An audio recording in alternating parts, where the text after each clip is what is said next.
गणेशाय नमः श्री पांडुरंग नमः श्रीराम जो का प्रताप मित्र कोमल गात्र पक्र पंकज नेत्र जयाचे असे अगाध चरित्र विश्वसूत्र जयाती तोची परब्रह्म निर्मळ सावळ सगुण तमाळ निळ जयाशी वंदिती सुर सुर सकळ तारक कणवाळ भक्त जनाव सकळ चराचर व्यापक पाहो जाता एकला एक तुला नसे सांगावया कौतुक इति नेक्ती मात्र सुरेख दिसतसे ऐसा जो करगुवीर तयाचा सेवक हनुमंत वीर माझा तयाशी नमस्कार चरित्र विस्तार चालवितो. श्री गणेशाला वंदन करून सरस्वतीला वंदन करून आणि सर्व भाविकाला वंदन करून निर्मला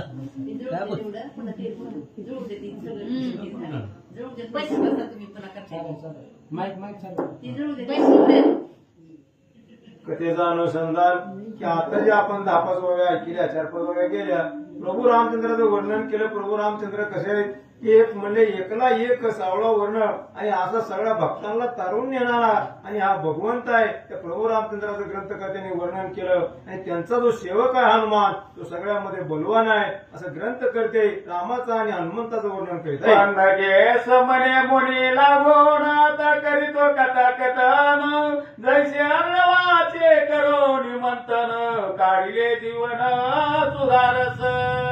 आणि ग्रंथकर्त्यांनी काय सांगितलं किंवा शेष महाराज आणि वाच्याय ऋषीला सांगतात की हा ग्रंथ कसा आहे म्हणले तर जसं समुद्र मंथन करून त्यातनं 14 रत्न बाहेर काढली तसं म्हणले या सगळ्या ग्रंथातून ग्रंथ हा निर्माण केला आणि म्हणले ऐकण्यासाठी हा ग्रंथ अतिशय सुरस आहे असे शेष महाराज आणि वाच्याय ऋषीला सांगतात.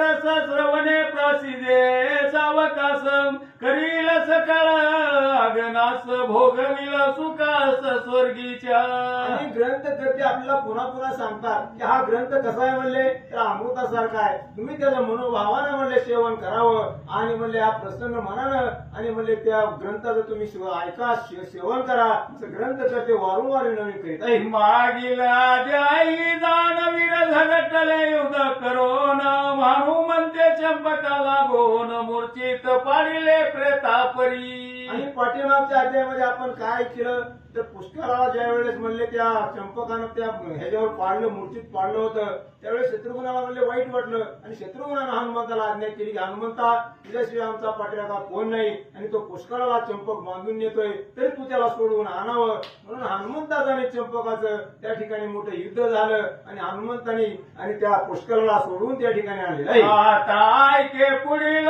कथेसी चंपक पडला भूमीसी ही ऐकून राया मानसी क्रोधाला पार. आणि ग्रंथकर्त्याने आता पुढील कथेला सुरुवात केली आहे. ज्यावेळेस चंपकाला हनुमंतानं मूर्छित केलं आणि त्याला मूर्छित केल्यानंतर ते सुरत राजाला कळालं आणि सुरत राजाचा राग अनावर झाला आणि आता सुरत राजा युद्धाला येईल आणि घनघोर युद्ध त्या ठिकाणी होणार आहे. महापराक्रमी सुरत राया पुत्र धोके दुखे पोळला तयाचा काय कडकड दिवे दिजे पंक्ती ते आदर काय म्हणून हाय हाय तनय पडला. आणि ज्यावेळेस तो आता त्या सुरत राजाचा मुलगा लाडका मुलगा हा चंपक ज्यावेळेस म्हणजे मूर्छित पडला त्यावेळेस त्या सुरत राजाला इतका राग आला की तो कर्कराचा खाऊन आणि युद्धासाठी येऊ लागला. जैसा उडगना माझी सोबत प्रकाशवंत अर्णव सुत तैसा बालक माझ्या सेनेत शोभा देत सकळाशी. आणि ग्रंथकर्त्यांनी त्याचं वर्णन केलं की सुरत राजा कसा दिसत होता तर आकाशामध्ये चांदण्यामध्ये जसा चंद्र शोभून दिसावा तसा सैन्यामध्ये हा सुरत राजा शोभून दिसत होता आणि तो युद्धासाठी येऊ लागला. आस्ता जाता दिन मनी तमदाटले त्रिभुवनी तैसा वीर पडला सोय खाणी शून्य वाटत तसे. आणि दिवस मावळल्यानंतर जसा अंधार पडावा तसा ज्यावेळेस चंपक धरित्रीवर पडला मूर्ती त्यावेळेस अंधार म्हणले जसा दिवस मावळाचा अंधार पडतो तसा सैन्यामध्ये सगळा हाहाकार झाला अंधार पडला ग्रंथकर्ते वर्णन करीत. आता तयाचा वैरी जोका मारुती ब्रह्मचारी तयासी बांधोनिया नगरी द्यावे आपण निर्धारी. आणि सुरत राजाने विचार केला तेव्हा आपला चंपक म्हणले त्याने हनुमंताने म्हणले जमिनीवर मूर्छित पाडला आणि त्याला म्हणले चंपकाचा जो वैरी हनुमंत आहे आणि त्या हनुमंताला आता बांधून आपण आणावं असा मोठ्या वीर स्त्रीनं सुरत राजाचा ऐशानोनिया मनी राया बैसोनिया चंदनी हस्ती द्रणमाचा घेऊनी उदाळ चालीला सत्वर गती. आणि सुरत राजाने विचार केला की आपल्या चंपकाला मारणारा जो हनुमंत आहे मी आता त्या हनुमंताला तिथे रथाला बांधून इकडे आणतो. म्हणून सुरत राजा मोठ्या आवेशानं आपल्या रथावर चढला आणि युद्धासाठी निघाले नाही. हाक मारणी आणो म्हणतासी म्हणे पाडिले माझ्या सुतासी बालक पाहुणी तया फसवसी यावे योदासी रंग भूमी. आणि म्हणले रथावर सुरत राजा चढला आणि मोठ्या आवेशानं हनुमंताला म्हणले हाक मारली ये म्हणले माझ्या समोर तो युद्धाला लहान मुलगा पाहून त्याला म्हणले तू फसवलं त्याला तू मूर्छित पाडलं आता माझ्या बरोबर युद्धाशी ये असा सुरत राजा त्या ठिकाणी बोलत आहे. अरे मरकाटा मजा पुढे जाण चेष्टा दाविसी रे येऊन परी तुझा गर्व हरण करीन आता क्षण मात्रे.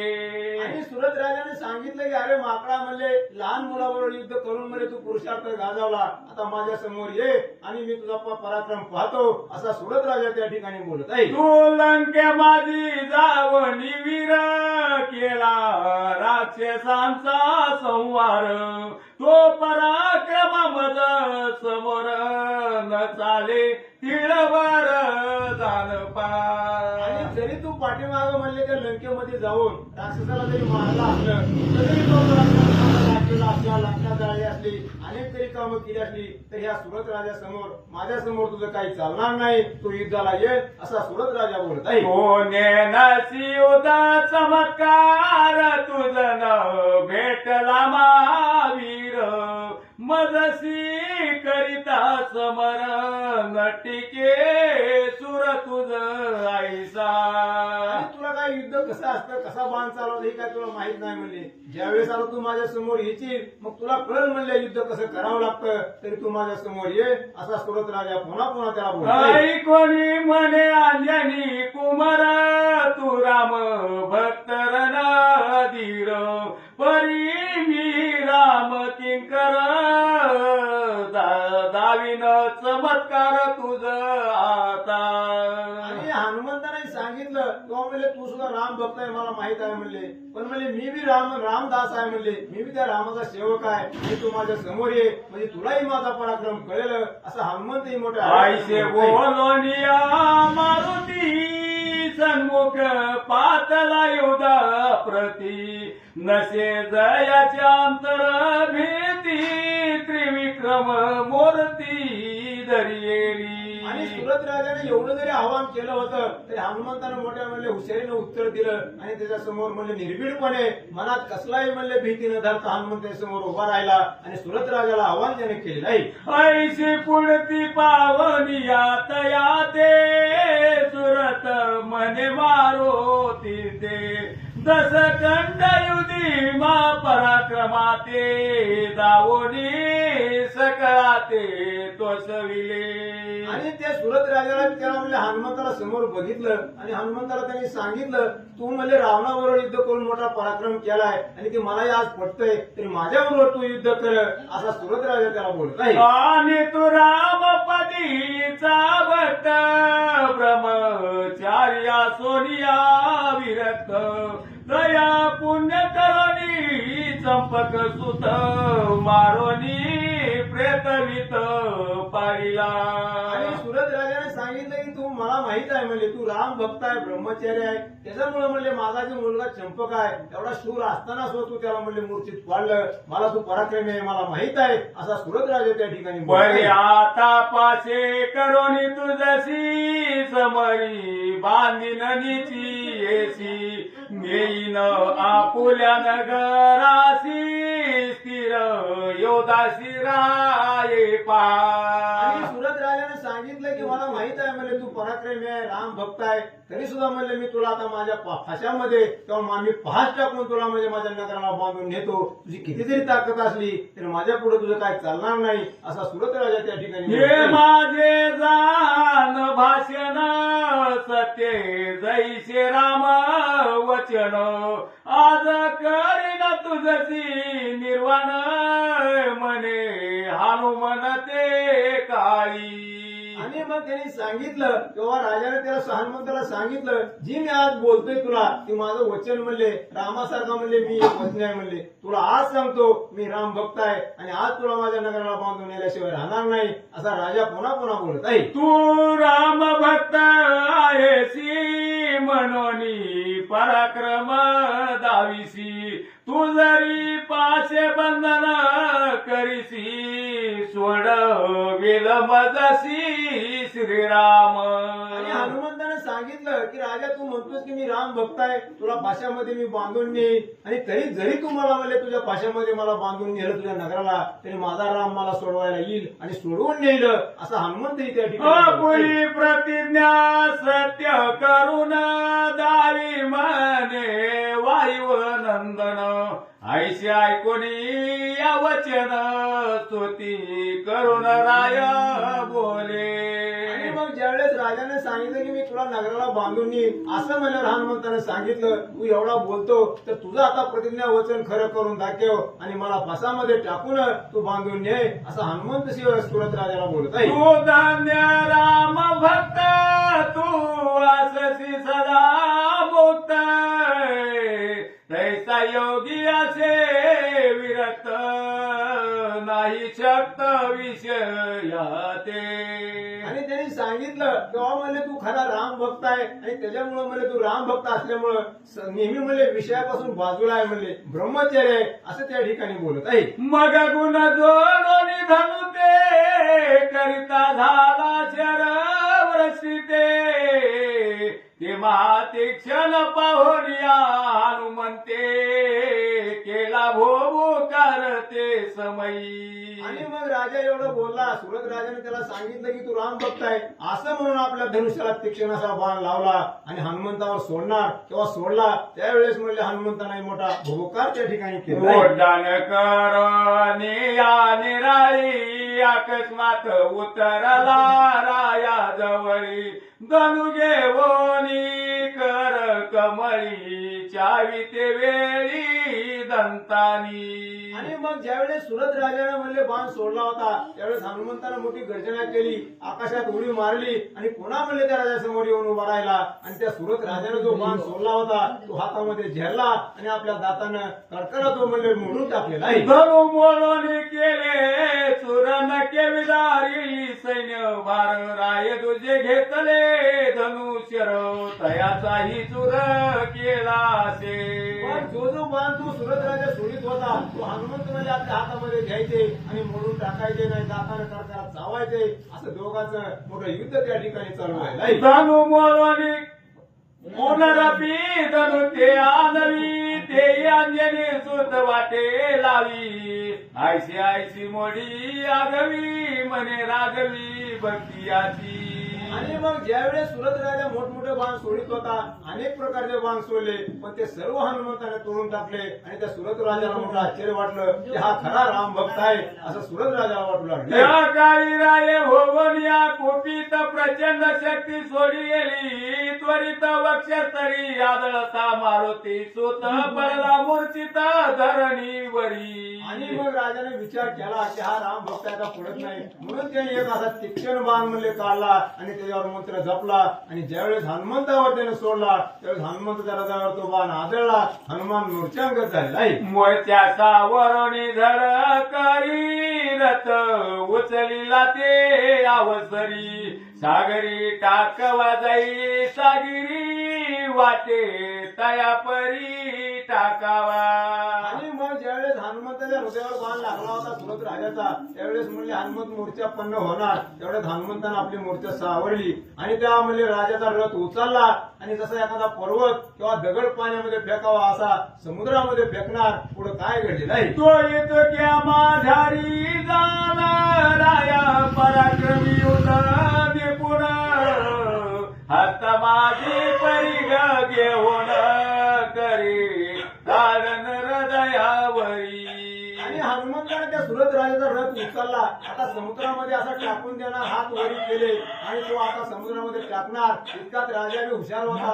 राजाने लगेच काय केलं तर करीन नावाचा असं काढलं. सोडलाय. इतक्या माझी हनुमंत रथ चूर्ण करी आत्मसहित राया तुझ्या रती हो निश्चित कोदंड हातात घेतसे. आणि मग लगेच हनुमंताने काय केलं तर त्या सुरत राजाचा रथ उचलला होता. तो आपल्या हाताने कळकळा खडा केला आणि तेवढ्याच राजाने उडी टाकली आणि दुसऱ्या राष्ट्रावर झाले नाही. केलेली पुच्या लागून अन्य करी अंजनी नंदन चंदनाशी वेळा घालून यावेळेला पराक्रम थोर पै. आणि ज्यावेळेस राजाने म्हणले दुसऱ्या रथावर आरोप झाला त्यावेळेस हनुमंताने युक्ती केली. त्या रथाला आपल्या शस्त्राचा वेळा घातला आणि तो रथ वरी उचललेला आहे. रथ सहित चंदन सारथी आदी करोन वाटून केले देवी चंदन मेदनी सहाना योजिली. आणि मग ज्यावेळेस हनुमंताने आपल्या शेपटीचा येडा त्या रथाला टाकला आणि त्या मूर्तीवर घासू लागला, तसं म्हणले एखादा चंदन म्हणले त्या ह्याच्यावर उघडावं तसा तो रथ आणि तो जमिनीवर घासू लागला. ऐसे रथ संपूर्ण ऐकोनी 50 केले चूर्ण हे अंजनी सुताचे कर्मगण केले अवलोकन राजेंद्रे. आणि मग राजा म्हणले त्या हनुमंताने वेळा टाकायचा, शेपटाचा तो रथ उचलायचा. तेवढ्यात म्हणले पुन्हा दुसऱ्या रथावर राजा चढायचा. असे किती तर 50 रथ म्हणले राजाने बदलले आणि 50 रथ म्हणले हनुमंतानं आणि ते पूर्ण केले. त्यावेळेस राजाला मोठं आश्चर्य वाटलं की म्हणले खरा वीर पुरुष आहे असं त्या राजाला वाटू सुरत लागलं. रायाचा त्या वेळा आनंद समुद्र उचंबळला म्हणे हनुमंते मावळा धन्यवाद अंजनीच्या. आणि सुरत राजाला मोठं आश्चर्य वाटलं, आनंद झाला की म्हणले खरा धन्य वीर आहे म्हणले तू युद्धा माझी. आणि त्या हनुमंताचं कौतुक केलं आणि सुरत राजाला मोठा आनंद त्या ठिकाणी झाला. तू महाभीमाससी भीम पराक्रम विलासी तुझा सन होये मेदिनीसी मागे कौनासी नाडळला.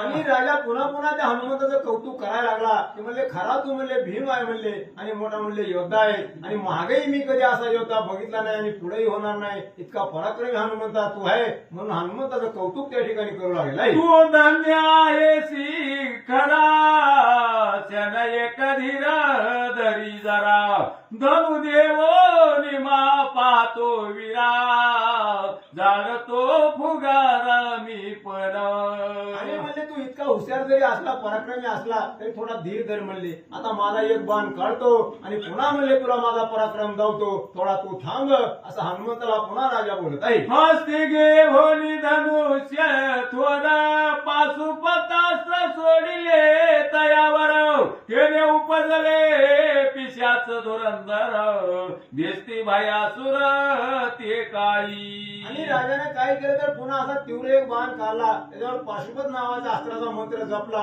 आणि त्याच्यातून म्हणले मोठमोठे पिशाच म्हणजे भूतासारखे म्हणले माणसं त्यातून निर्माण झाली आणि त्या हनुमंताकडे जाऊ लागले. वेताळ भूत ब्रह्म राक्षस झोटिंग पातले दैत्य वेश घरते झाले हनुमंतास बांधिती तयासी तत्काळ.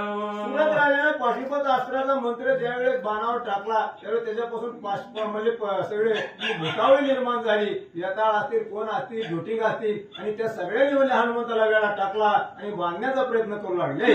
सकळ सेने माझ्यारी हाकार झाला एक सरी मनती नाटोपे हा वैरी पडले विचारी सकळीक. आणि इकडे शत्रुघ्नाच्या सैन्यामध्ये सगळा म्हणजे हाहाकार झाला की म्हणले सगळे विचारामध्ये पडले की आता म्हणले हा महावैरी म्हणले सुरत राजा आपल्याला काय आटोपत नाही, आपल्या हनुमंताला त्याने म्हणले बंधन केलेलं आहे असं सगळ्या वीरांना भीती वाटू लागली. जैसे नारसिंह मंत्र करुण त्रास पावती भूत गण तैसा हनुमंते राम मंत्र जपोन टाकिले तोडून या पाशाते. आणि जसं म्हणले नरसिंहाचा म्हणले जप केल्यानंतर सगळे म्हणले भूत नाहीशी होतात, तसं म्हणले हनुमंताने काय केलं तर हे पाशुपत अस्त्राचा जो काय मंत्र आपल्यावर टाकला होता तो राम नाम म्हणले त्यानं राम नाम मध्ये मुखामध्ये घेतलं आणि सगळ्या म्हणजे त्या भूतावळीचा नाश हनुमंतानं त्या ठिकाणी केलाय. मग प्राप्त झाला युदासी पाहुनी राये तयासी सोडिता झाला ब्रह्मास्त्रासी गिळले तयासी वायुसुते. आणि मग ते पाशुपत अस्त्राचा उपयोग झाला नाही म्हणून राजाने काय केलं तर ब्रह्मास्त्र त्या ठिकाणी सोडलं आणि ब्रह्मास्त्र ज्यावेळी हनुमंताकडे येऊ लागलं तर हनुमंताने काय केलं तर विराट रूप धारण केलं आणि ते ब्रह्मास्त्र गिळून त्या ठिकाणी टाकलेलं आहे. आयशे पाहुनी महिपतीने म्हणे हा नाटोपे शस्त्रास्त्र बाणे मग सीतापतीच्या नामस्मरणे रामास्त्र तयाने सोडिले. आणि राजाने विचार केला की आपण म्हणजे इतकी जरी अस्त्र सोडली तर त्या अस्त्राला काय हात दाद देत नाही म्हणजे हा म्हणत नाही म्हणून पुन्हा त्या सोबत राजाने काय केलं कारण तोही राम भक्त होता म्हणून त्याने राम नामाचा बाण म्हणजे काढला आणि राम नामाचा जप करून हनुमंतावर त्याने सोडलेला आहे. बंदा ते पावला हनुमंत सिंहनादे गरजे मूर्धावी क्षेत्रम कैसा होसी रे पासमुक्त घेतो स्वनगरी प्रत तुझाता. आणि सुरत राजाने सांगितलं की म्हणजे आता मी राम नामाचा बाण जपलेला आहे म्हणले आता म्हणले तुला बांधून नेतो तू कसा म्हणले ह्या बाणापासून मुक्त होतो ते मी बघतो असा सुरत राजा हनुमंताला त्या ठिकाणी बोलतोय. एकाच मने करून केले सिंधूचे हे प्राशन कल भवन लागता क्षण आघटित जाणतैसे.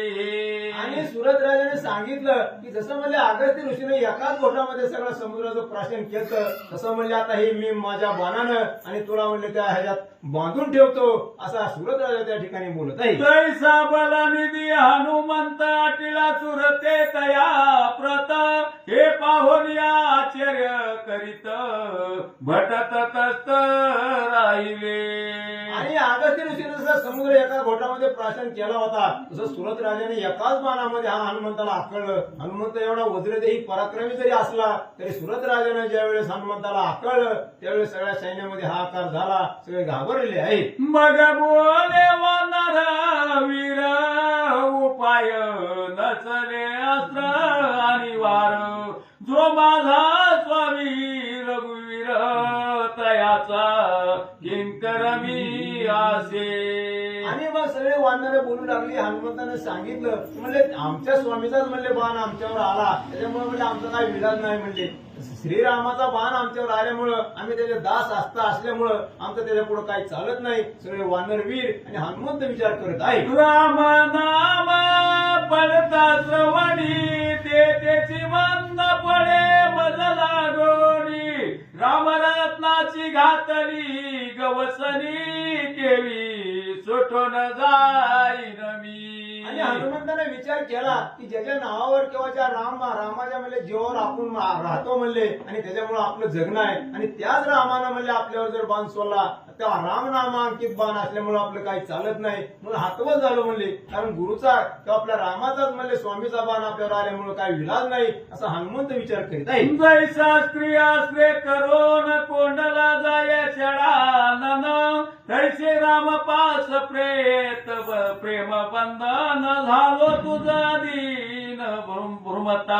आणि ग्रंथकर्त्याने दृष्टांत दिला किंवा म्हणले जसं कार्तिक स्वामीवर जसं स्त्रियाचं अस्त्र सुटल्यावर किंवा सोडल्यावर त्यांना जसं आकळलं होतं तसं म्हणजे राम नामाचा बाण असल्यामुळे हनुमंताला आकळलं. हनुमंत तिथं काही चाललं नाही असं ग्रंथकर्ते आपल्याला सांगत आहे. मानदी दला रामापासी नेई आपुल्या नगरासी माझा स्वामी दयाळू मजसी सोडविल निचेसी राजेंद्रा. आणि शेवटी हनुमंताने विचार केला राजाला विनंती केली किंवा म्हणले आता नाही म्हणले तुझ्या नगराला बांधून म्हणले कारण माझ्या स्वामीच मला बंधन झालंय आणि मी तुझ्या बरोबर आता तुझ्या नगराला येतो कारण राम नामाच्या बाणाच्या अंकित असल्यामुळे मला तू बंधन केलं मी तुझ्या नगराला येतो माझा स्वामी तिथं आल्यावर मला सोडविलं असा हनुमंत विचार करीत आहे. पार्थिव चाली लागे हो नांजनी नंदना लागोन हे पुष्कले केले अवलोकन धावला जाण रायावरी. आणि आणि मग ज्यावेळेस त्या रथाला बांधून हनुमंताला नेऊ लागले त्यावेळेस पुष्कर सावध झाला. पुष्कर मूर्छित पडला होता. आता पुष्कर सावध झाला आणि पुष्कर काय करू लागले नाही. महिधरे पाहुनी आतयासी आज्ञा पिले सैनिकाशी घेऊन जारे हनुमंतासी जातो रणासी मी आता. आणि मग त्या पुष्करानं आपल्या सैन्याला म्हणले आज्ञा केली तेव्हा म्हणले आता हनुमंताला तो सुरत राजा बांधून न्यायला लागलाय तर आता म्हणले मी युद्धाला जातो असं त्या ठिकाणी पुष्कर बोलत आहे. ऐसे वदे महिधर तो पातला वीर समोर जैसा शरब धावे हारीवर तैसा भरत कुमार भासला. आणि सुरत राजाने काय केलं तर हनुमंताला बांधलं आपल्या सैन्याला सांगितलं जाऊन म्हणले ह्याला आपल्या नगराकडे घेऊन. त्यावेळेस पुष्करवीर पुढे आला आणि मग त्या राजाला सांगितलं थांब म्हणले हनुमंताला नेऊ नको. आणि राजानं बघितलं आणि पुन्हा दोघांचं युद्ध सुरू झालेलं आहे. सुरत मने कवच टोपा कारे मिरविसी किशोर भूपा धावसी पाहुनिया सखोपा न देखिल्या रोपा तोवरी. आणि सुरत राजाने सांगितलं अरे पुष्करा म्हणले कुमारा म्हणले मुला तू म्हणले काय धावायला लागला म्हणले उपयोग तुला आता युद्ध करायचंय का. तू म्हणले पुन्हा लहान असताना कशाला माझ्या समोर आला असा सुरत पुन्हा त्या ठिकाणी बोलत आहे. माझा पराक्रम भीमासे तो तुझ लागी ठाऊका नसे म्हणून पातलासी युद्ध मिसे होईल कैसे ते पाहे. आणि पुष्कराला सांगितलं सुरत राजानं की मला तुला म्हणले माझा पराक्रम अजून माहित नाही म्हणले त्याच्यामुळे तू धावत आला. ज्यावेळेस तू माझा पराक्रम पाहशील तेव्हा तुला कळेल की मी किती पराक्रमी आहे असा सुरत राजा बोलत आहे. मग बोले भरत नंदना मी केसरी शाक जाण तू वीर दिससी करी समान रक्षे प्राण समर भूमी. आणि ज्यावेळेस सुरत राजाने सांगितलं की अरे तू लहान आहेस म्हणले मला तू माझ्यावर कशाला युद्धाला आला. त्यावेळेस पुष्कराने सांगितलं की तुम्ही मला अजून ओळखलं नाही म्हणले मी सिंहासारखा आहे तुम्ही माझ्याबरोबर युद्धाला यावं म्हणजे तुम्हाला माझा पराक्रम कळेल असा पुष्करी मोठ्या आवेशानं बोलत आहे. देखिले नाही माझ्या बाणा तोवरी करीसी रे वल्गना पाडीन शन मात्रे तुझ रणा हारीन प्राण सकळांच्या. आणि पुष्कर सुद्धा काही कमी नव्हता. पुष्करानं सुद्धा बोलायला सुरुवात केली त्या आवेशाने मोठा बोलला की म्हणले तुम्हाला मी सांगतो म्हणले एकाच बाणाने म्हणले नाही तुम्हाला पाडलं तर मी भरताचा मुलगा नाही असा पुष्कर त्या ठिकाणी बोलत आहे. आईशे बालकाचे कठोर ओतर ऐकतारायाशी चढला धीर शरवृष्टी करी आणि वार पुष्कलावरी ते धवा. आणि सुरत राजाला वाटलं अरे म्हणजे आपण याला मुलगा समजतोय म्हणजे लहान पोर समजतोय पण ही मोठ्या आवेशाने बोलतोय म्हणून राजालाही मोठा आनंद झाला. बरं झालं म्हणजे आता बघूया जाऊया आपण पराक्रम म्हणून राजालाही राग आला आणि त्याने त्या पुष्करावर अतिशय म्हणजे कठीण बाण सोडले. मग पुष्कले ही सुरतावर विशिक सोडिले आणि वार उभे भानी करोनी अंबर व्यापोरी शस्त्र झाकला. दोन्ही योद्धे पराक्रमी होते. इकडे म्हणजे राजाने बाण सोडले होते पुष्कराने तसेच बाण सोडले. इतके दोघांचे बाण जमा झाले की सगळं आकाश झाकळून गेलं असा दोन्ही वीर पराक्रम करू लागले. परस्पर द्वंद्व गुल ही वीर रावणी देती धडकलेवर हे कर्म पाहोनी सकल वीर धन्य बनती दोघासी. दोघेही पराक्रमी होते एकमेकावर म्हणजे प्रखर बाण सोडित होते. सगळं आकाश म्हणले झाकून गेलं आणि जे बाकीचे वीर होते ते बघत होते आणि त्यांना मोठं कौतुक त्या ठिकाणी वाटलं. मग भूभ्रत्य होऊन या सकोप काढिला व्रती क्षण मारोप आकर्ण ओढून या चाप बाण सोडिला त्वरित गती. आणि मग एवढं होत असताना म्हणले युद्ध चालू होतं. पुन्हा सुरत राजाने म्हणले एवढा एक तिकट म्हणजे प्रखर असा बाण काढला धनुष्याला लावला आणि त्या पुष्कराच्या दिशेने सोडलेला आहे. पुष्कले तीक्षणे बाणे करुणा तोडिला विशिकन लागताक्षर पुनरपिराये निर्वाण बाण आसू हरणा लागोनिया सोडिला. आणि पुष्कराने बी आशू नावाचा एक मंत्र जपला आणि तो बाण सुरत राजावर सोडला. सुरत राजाने त्याच प्रतीचा दुसरा बाण काढला आणि त्या पुष्करावर सोडला. दोघेही योद्धे आणि एकमेकावर बाण सोडू लागले. काळी भरत नंदन पडिला रती मोर्चा येवण शत्रुगुण करून अवलोकन क्रोधाय मानव तसे. आणि मग ज्यावेळेस त्या सुरत राजाने त्या पुष्करावर बाण सोडला कठीण, त्यावेळेस पुष्कर मूर्तीत पडला आणि ते शत्रुघ्नानं बघितलं. आता शत्रुघ्न मोठ्या आवेशानं त्या सुरत राजाला बोलू लागला, धन्य धन्य स्वरत वीरा कर्म केले रे आचाट समरा बांधोनी हनुमंत बल सागरा पुष्कळ महावीरा पाडिले. आणि त्या सुरत राजाला धन्यता देऊ लागला शत्रुघ्न. धन्य आहे म्हणले, तू पराक्रमी आहे म्हणले. एवढा म्हणले महान योद्धा असताना हनुमंत त्यालाही बंधन करून पाशामध्ये अडकावलं, बांधून गेलं. आणि आमचा हा पुष्कळ वीर एवढा पराक्रमी असताना त्यालाही तू मूर्छित केलं. तू धन्य आहेस असे धन्यता तरी आता शत्रुघ्न. माझे मार्ग न सहन करिता वीर मनोन मज पुढे न टिकसी एक क्षण धाडीन सप्राण यम लोका. आणि शत्रुघ्न सांगितलं, तू जरी म्हणले हनुमंताला पाडलं, पुष्कराला मूर्छित केलं, तरी माझ्या पुढे काय तुझं चालणार नाही. म्हणून शत्रुघ्न आपल्या धनुष्याला बाण लावला आणि सुरत राजावर युद्धाशी तयार झालेला आहे. तू जैसा तारका सुर मी मदन दानाचा कुमार तू करी शावक सुंदर केसरी निर्धार मीच असे. आणि त्यांनी सांगितलं म्हणले, तू कसं आहे तर त्या तारकासुरा सारखा आहे म्हणले, आणि मी कसा आहे तर मदन आहे म्हणले. आणि जसा म्हणले एखादा कोला असावा आणि त्या सिंहानं त्या कोल्याला मारावं, तसा म्हणले मी तुला मारतो, असा शत्रुघ्न त्या ठिकाणी बोलला. ऐकणी भरतानुचं भाषण राजा म्हणे ऐक वचन तू मज पुढे मशक जाण खगपती समान मी असे. आणि शत्रुघ्न बोलल्यावर राजाने त्याचपर्यंत उत्तर दिलं, तू म्हणले कसा आहे म्हणले तर मशकासारखा आहे म्हणले, किंवा एखाद्या काजव्यानं आणि त्या ह्याच्या पुढे म्हणले आपल्या नागानं म्हणले त्या गरुडा पुढे भाषण करावं, तसं तू म्हणले माझ्या पुढे करतो, मी गरुडासारखा आहे असा सुरत राजा बोलत आहे. करी नरण शक्र परी तू वत्रासुराजित भारी निमिष माते करो निचरी भेदी नवरी तुझ लागी. आणि सुरत राजाने काय सांगितलं तर म्हणले मी इंद्रासारखं त्या युद्ध करणार आहे म्हणले. व्रतासुराला जसं इंद्रानं मारलं तसं म्हणले मी तुला मारणार आहे, असा तो सुरत राजा पुन्हा पुन्हा बोलत आहे. या वीरा मी पाडिले यात आश्चर्य न करी कवनाते चित तू ते पाडी नरण भूमीत वदोनी घेत मार्गन.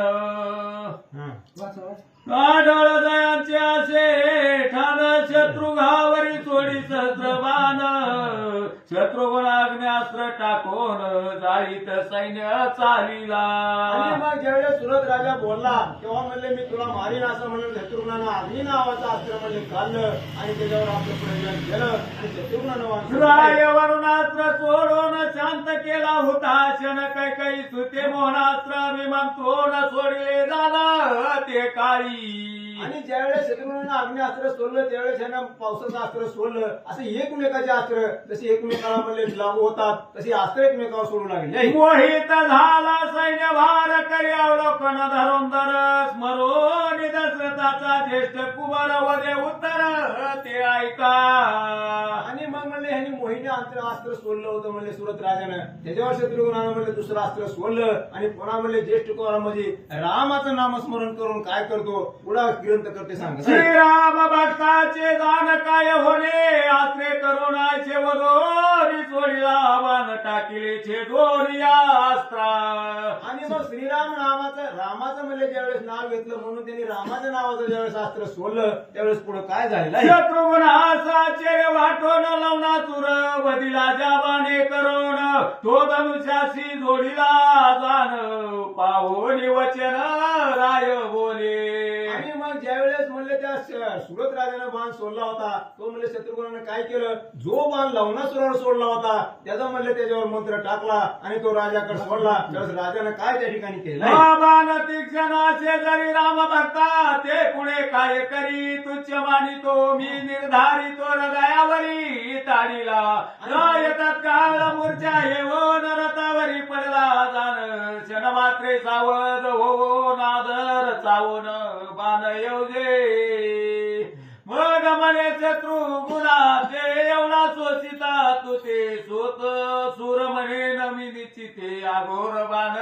सोडिला तो बाण तोडवा म्हणून शत्रुघ्नामित सोडी मार्ग न परितो नये होय छिन्न भिन्न वक्षस्थळ फोडून चालिला आणि शत्रुघ्नानं जरी त्या लवणासुरावर सोडलेला बाण जरी त्या राजावर सोडला होता तरी हा राम नामाचा बाण असल्यामुळं त्याच्यावर काय त्याचा ही झालं नाही आणि म्हणून तो शत्रुघ्नाच्या हृदयावर जाऊन आदळला आणि शत्रुघ्न मूर्तीत त्या ठिकाणी झाला बाण गेला पाताळ भितरी शत्रुघ्न पडला स्थितीवरी कटक भिन्न झाले ते अवसरी दस दिशेवरी चालिले आणि राम नावाचा म्हणजे जो बाण होता तो सुरत राजाने सोडला शत्रुघ्नाचं हृदय भेदून तो पाताळामध्ये गेला ज्यावेळेस ते सैन्यानं बघितलं सैन्य सारं घाबरलं आणि सगळं विखुरलेलं त्या ठिकाणी आहे सुरताचे दस पुत्र जाण धावले शत्रुवीर पाहून लक्ष्मी निधी आदी करून समरी जिंकून या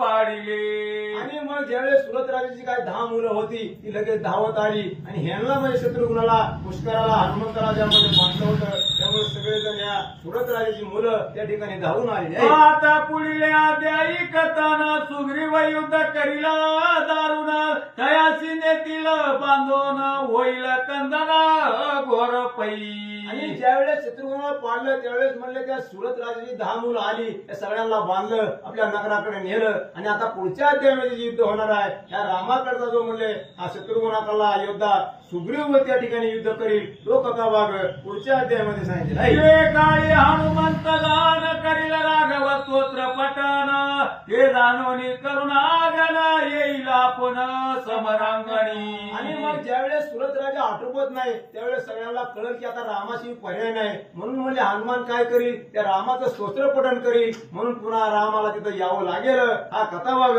पुढच्या अध्यायामध्ये सांगितलेला आहे. भक्त भक्तांचा युद्ध विलास श्रवण करिता झडेल किलबिस ते पावती रामपदास दत्तदास वदतसे आणि ग्रंथकर्त्यांनी सांगितलं हा जो अध्याय ज्यांनी ज्यांनी ऐकला त्या सगळ्या मागच्या पिढ्या जातील आणि त्यांना म्हणले पुण्य लागलं असं म्हणले आपल्याला फलश्रुती ग्रंथकर्ते या ठिकाणी सांगतात. येती श्री पद्म पुराणे पाताल खंडेचे वाचेन संवादे रामा स्वमेधे सुरत विजय नामपदी पंचशतोत्तमाध्यायी आणि कथा बोलत राहिली तर पाताळखंडामध्ये शेष महाराज म्हणले वाच्य ऋषीला सांगतात आणि ह्या ठिकाणी हा कथा आपला अध्याय संपला आता पुढील अध्याय सुरुवात होत आहे.